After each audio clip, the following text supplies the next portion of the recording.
औज़ुबिल्लाहि मिनश्शैतानिर्रजीम बिस्मिल्लाहिर्रहमानिर्रहीम। हज़रत आदम अलैहिस्सलाम की ज़िंदगी में इनके दो बेटों हाबिल और काबिल का एक अहम वाक़या रूनुमा हुआ, जिसे कुरान करीम में भी बयान किया गया। हज़रत आदम और हज़रत हवा रज़ी अल्लाह ताला अन्हु को अल्लाह ताला ने अपनी कुदरत से पैदा फरमाया। फिर इनके दोनों मिलाप से नस्ल इंसानी की इब्तिदा फरमाई, जैसा कि इरशाद बारी ताला, ऐ लोगो अपने रब से डरो जिसने तुम्हें एक जान से पैदा किया और इसी में से इसका जोड़ा पैदा किया और इन दोनों से कसरत से मर्द और औरत फैला दिए।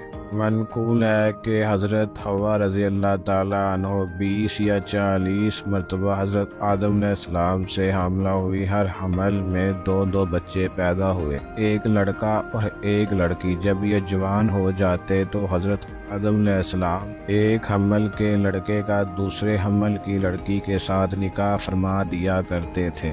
एक तो ये अल्लाह ताला की तरफ से हुक्म था और दूसरा ये था कि इंसान सिर्फ हज़रत आदम अलैहिस्सलाम की औलाद में से ही होने थे, किसी और जिन से नहीं। एक दूसरे के साथ निकाह करने के अलावा और कोई सूरत ना थी। ये इन्हीं औलाद में हाबिल और काबिल दो लड़के थे, जिनके साथ एक लड़की भी पैदा हुई।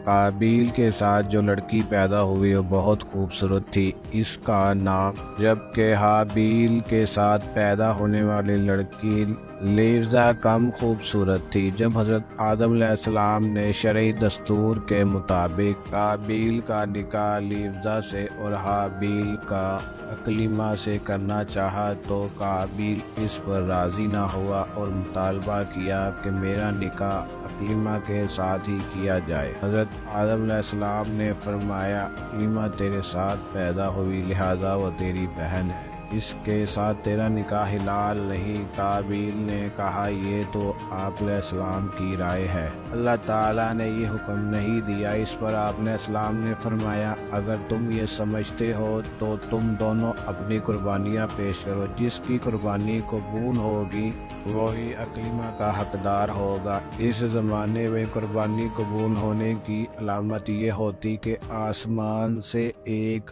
आग उतर कर इसे खा जाती। काबिल खेती बाड़ी का काम करता था, हाबिल बकरियां चराते थे। काबिल हल्की किस्म की गंदम का एक ढेर कुर्बानी के तौर पर लाया, जबकि हाबिल ने रज़ाही इलाही के लिए एक उम्दा किस्म की बकरी कुर्बानी के लिए पेश की।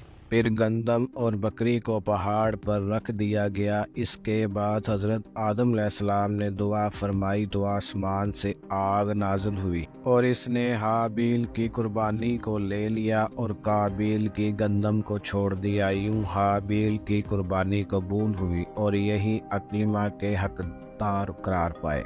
हाबिल की कुर्बानी कबूल होने पर काबिल के दिल में बुग़्ज़ व हसद पैदा हुआ और जब हज़रत आदम अलैहिस्सलाम हज के लिए मक्का मुकरमा तशरीफ़ ले गए तो काबिल ने हाबिल से कहा, मैं तुझे कत्ल कर दूंगा। हाबिल ने कहा, क्यों? हाबिल ने कहा, इसलिए कि तेरी कुर्बानी कबूल हुई और मेरी कबूल ना हुई। इस तरह तू अकलीमा का मुस्तहिक ठहरा, लेकिन इसमें मेरी लज्जत है। हाबिल ने जवाब दिया कि अल्लाह ताला सिर्फ डरने वालों की कुर्बानी कबूल फरमाता है। हाबिल के इस कौल का ये मतलब था कि कुर्बानी को कबूल करना अल्लाह अज़्ज़ व जल का काम है, वो मुत्तकी लोगों की कुर्बानी कबूल फरमाता है। तू मुत्तकी होता तो तेरी कुर्बानी कबूल होती। अब अगर तेरी कुर्बानी कबूल नहीं हुई तो ये खुद तेरे फ़ाल का नतीजा है, इसमें मेरा क्या कसूर? अगर तू मुझे कत्ल करने के लिए मेरी तरफ हाथ बढ़ाएगा तो मैं तुझे कत्ल करने के लिए ऐसा नहीं करूँगा,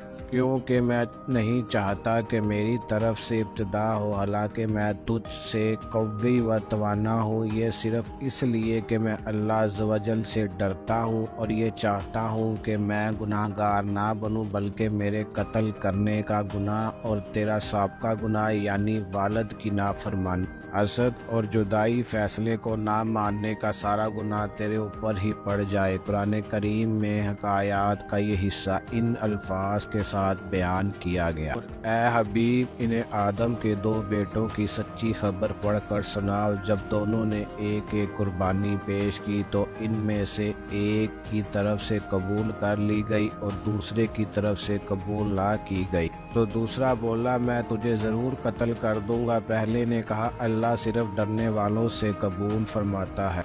बेशक अगर तू मुझे कत्ल करने के लिए मेरी तरफ हाथ बढ़ाएगा तो मैं तुझे कत्ल करने के लिए अपना हाथ तेरी तरफ नहीं बढ़ाऊंगा। मैं अल्लाह से डरता हूँ जो सारे जहानों का मालिक है। मैं तो ये चाहता हूँ कि मेरा और तेरा गुनाह दोनों तेरे ऊपर ही पड़ जाए, तू तो दोज़गी हो जाए। और जुल्म करने वालों की यही सज़ा है।